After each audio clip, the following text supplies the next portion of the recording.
Good morning, everyone. We're back with Pugs of the Frozen North, and we've finished chapter 1. So now we're heading on to, you guessed it, chapter 2.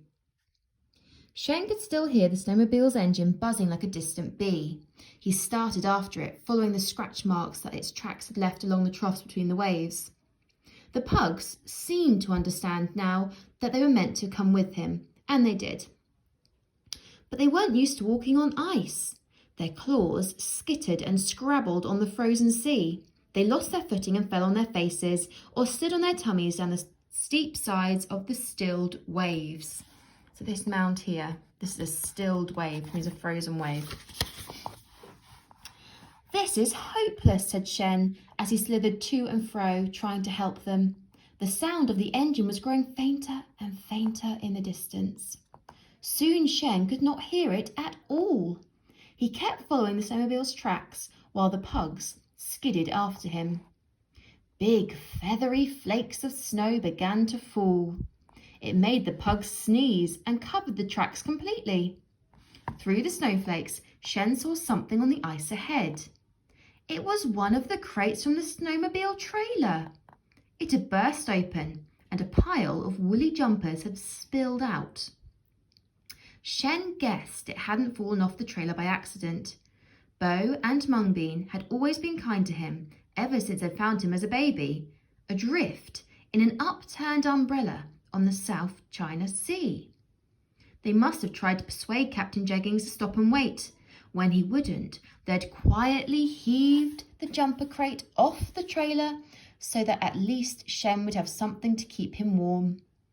"Thanks, Mungbean," said Shen. "Thanks, Bo." Then he put on a couple of the jumpers and looked back.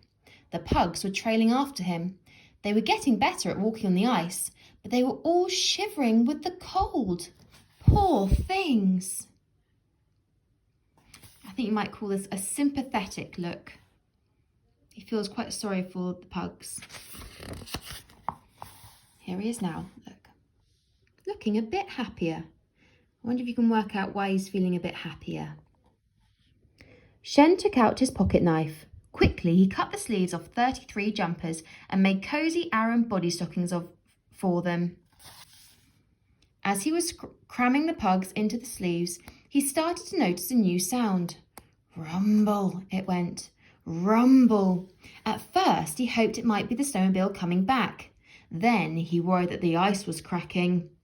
Then he realised that it was the pugs' empty tummies rumbling.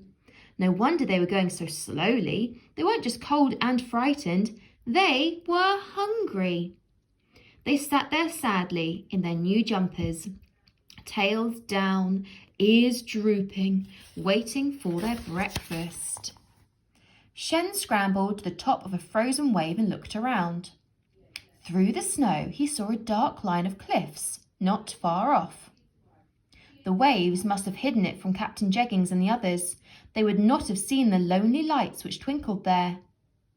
"Wait here," he told the pugs. "I'm going to fetch help." He spread some of the armless jumpers on the snow and the pugs piled onto them, snuggling together in a big heap.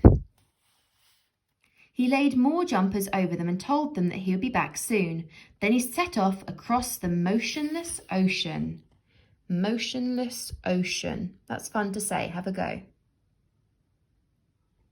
Yuck! And that was the end of chapter 2. So there's the pugs that Shen has left with the jumpers. Here is Shen, but dun, dun, dun. Predict what's happening next.